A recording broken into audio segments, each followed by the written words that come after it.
Hi friends, Pandi store அடுத்து என்ன நடக்க போகுதுன்றத இந்த ஒரு வீடியோவில் ஒரு குட்டி பிரமோவாக பார்க்கலாம் வாங்க. வீட்டில் சொன்னதுமே எல்லாரும் ரொம்ப சந்தோஷம்.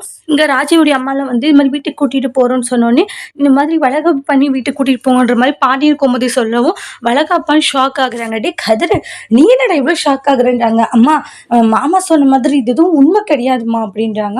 அதுக்கப்புறம் எல்லாம் ஷாக் ஆகுறாங்க. என்னடா சொல்லிட்டு இருக்கணுன்னே நடந்த விஷயத்த சொல்கிறாங்க. இந்த மாதிரி ராஜி சொன்னா நானும் போய் வாங்கிட்டு வந்து செக் பண்ணேன். செக் பண்ணதில் வந்து ஒரு கோடு தாம்மா வந்துச்சு. ராஜி கன்சீவா இல்லைன்னுவாங்க.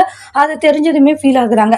மாமா, அவசரப்பட்டு ஏதோ ஒன்று புரிஞ்சுட்டு வந்து இப்படி சொல்லிட்டு எல்லாரும் அவ்வளோ ஆசைகளோடு இருந்தாங்க. இப்போ அந்த ஆசையை உடச்ச மாதிரிலாம் ஆயிடுச்சுன்றாங்க. சாரி மாப்பிள்ள, நீ மெடிக்கலுக்கு போனதும் எனக்கு ஒரு மாதிரி பதட்டம் ஆயிடுச்சா, விசாரிக்கும் போது இது மாதிரின்னு சொன்னாங்க. சரி, ஒருவேளை அதுவா இருக்குமோன்னு நினைச்சிட்ட மாப்பிள்ளன்றாங்க. என்னை மன்னிச்சிரு மாப்பிள்ளன்னு சொல்றாங்க. அதுக்கப்புறமா கதிர் இருந்துட்டு என்னை மன்னிச்சிருங்க அத்தான்றாங்க. ஏன்னா நீங்க எவ்வளோ ஆசையா இருந்திருப்பீங்கன்னு எனக்கு தெரியுதுன்றாங்க. ஆனா இப்ப அந்த ஆசைலாம் வந்து இப்படி இதாயிடுச்சுன்னு நினைக்கும்போது அது கஷ்டமா தான் இருக்குன்றாங்க. என்ன மன்னிச்சிடுங்க அத்தை அப்படின்ட்டு ரொம்ப எமோஷனலா ஃபீல் பண்ணிட்டு இருக்காங்க. ஒண்ணும் இல்ல, விடுங்க மாப்பிள பார்த்துக்கலான்றாங்க. சரி, ராஜி இப்படி இருக்கான்ட்டு ஒரு விதத்துல சந்தோஷமா இருந்துச்சுன்றாங்க. இல்லன்னு தெரிய வந்ததும் லைட்டா ஃபீல் ஆயிடுச்சுன்றாங்க.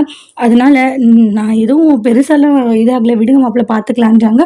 இப்ப இல்லைன்னா என்ன, எப்பயாச்சும் ஒரு நாள் கண்டிப்பா என் பொண்ணு நல்ல செய்தி சொல்லுவா, எங்க பாட்டி ஆக்காத போயிடுவாளா அப்படின்ட்டு எல்லாம் சொல்லிட்டு இருக்காங்க. அதுக்கப்புறம் இந்த விஷயம் முத்துவேலுக்கு தெரிய வந்து முத்துவேலுமே ஃபீல் ஆயிடுறாங்க. பழனி கிட்ட வந்துட்டு எல்லாத்தையும் எது எது சரியா புரிஞ்சுக்கணும், எது எது தப்பா புரிஞ்சுக்கணும்னு கூட உனக்கு தெரியலையான்றாங்க. மச்சான், அவங்க அப்படி இருந்ததுமே வந்து டக்குன்னு எனக்கு அதுதான் மைண்டுக்கு வந்துச்சுன்றாங்க. ஒருவேளை இப்படிதான் இருக்குமோன்னு சொல்லிட்டு நானா புரிஞ்சுக்கிட்டேன்றாங்க.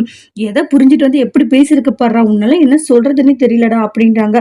மச்சான், அது வந்துன்றாங்க போடா அப்படின்னு சொல்லுவாங்க. முத்துவேலு ஒரு மாதிரி அப்செட் ஆயிடுறாங்க. ராஜி வந்து எல்லாம் ஆசையா இருந்து இப்படி ஆயிடுச்சுன்னு சொல்லி ஃபீல் பண்ணிட்டு இருக்காங்க. அதோட இந்த பிரமும் முடிச்சிருக்காங்க. தேங்க்யூ.